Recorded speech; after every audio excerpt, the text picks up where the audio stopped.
अस्सलाम वालेकुम दोस्तों, कैसे हो? उम्मीद करते हैं कि आप खैरियत से होंगे और अल्लाह ताला ऐसे ही आपको हंसता और मुस्कुराता हुआ रखे। दोस्तों, अगर आप हमारे चैनल पर नए हैं तो चैनल को सब्सक्राइब कर लें और घंटे के आइकन को भी दबा लें ताकि हमारे आने वाले हर नई वीडियो की नोटिफिकेशन सबसे पहले आप तक पहुंचे। तो दोस्तों, चलते हैं कि वाक़या की ओर, जो बहुत ही दिलचस्प और नसीहत आमोज़ वाक़या है। दोस्तों, पुराने ज़माने की बात है।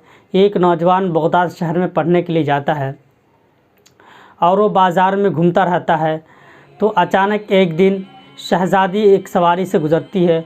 फिर वो नौजवान उस शहज़ादी को देखता है तो उसकी हुस्न जमाल और ख़ूबसूरती को देखकर वो नौजवान उसके ऊपर फ़िदा हो जाता है।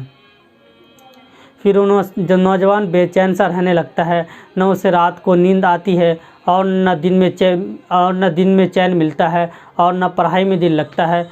तो उसकी बेचैनी को देखकर उसके दोस्त उससे पूछता है कि तुम इतने बेचैन क्यों हो?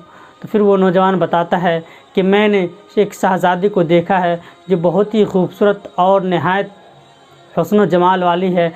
मैं उससे शादी करना चाहता हूँ, तुम किसी भी तरह उससे मेरी शादी करा दे। फिर वो दोस्त बोलता है कि तुझे पता है कि वो शहज़ादी कौन है? वो एक बादशाह की लड़की है। अगर बादशाह को पता होगा तो तुझे उबलती हुई तेल में डाल देगा। बस तुम इस कहानी को यहीं बंद कर और अपना काम कर। वो नौजवान नहीं मानता, यहाँ तक कि वो एक दिन बादशाह के दरबार में पहुँच जाता है इस ख़याल से या तो हमारी किस्मत तेल की कढ़ाई या बादशाह की लड़की से शादी। इन दो बात को सोचकर वो बादशाह के दरबार में हाज़िर होता है और बादशाह से जान की अमान मांगता है। फिर बादशाह उसको जान की अमान दे देता है। फिर बादशाह बोलता है, हाँ बोलो क्या बात है?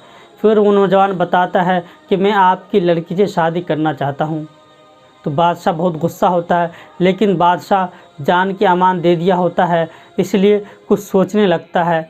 फिर थोड़ी देर के बाद बादशाह बताता है, हाँ अगर तुम 2 बोरी बिच्छू ला दो तो मैं अपनी लड़की की शादी तुमसे करा दूंगा। उस ज़माने में वहाँ बिच्छू बहुत ही कम पाए जाते थे, यानी नहीं पाए जाते थे, इसीलिए बादशाह ने ये शर्त रखी। वो नौजवान बादशाह की शर्त को मान लेता है, फिर अपने घर को चला आता है।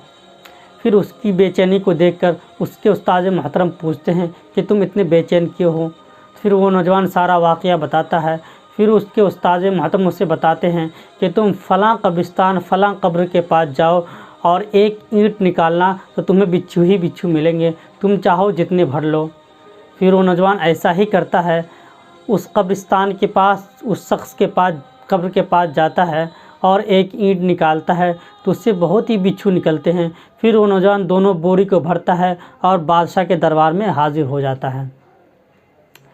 बादशाह इन बिच्छुओं को देखकर हैरान हो जाता है, लेकिन बादशाह शर्त रखी होती है तो उन नौजवान की शर्त पूरा करने की वजह से बादशाह अपनी लड़की की शादी इस नौजवान से करा देता है। फिर वो बादशाह उनके उस्ताद मोहतरम को बुलाते हैं। फिर पूछते हैं कि आपको कैसे पता?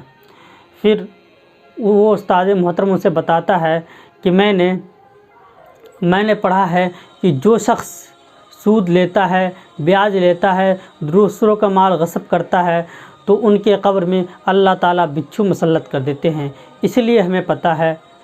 तो दोस्तों, अल्लाह ताला हम सब को सूद लेने और दूसरों को माल गस्ब करने से बचाए, आमीन सुम्मा आमीन, और तमाम उम्मत मुस्लिमा को भी इससे बचाए। दोस्तों, जाते जाते आप हमारे चैनल को लाइक कर लें अगर आपको ये वीडियो पसंद आई हो और इस वीडियो को शेयर भी करते हैं। अस्सलामु अलैकुम।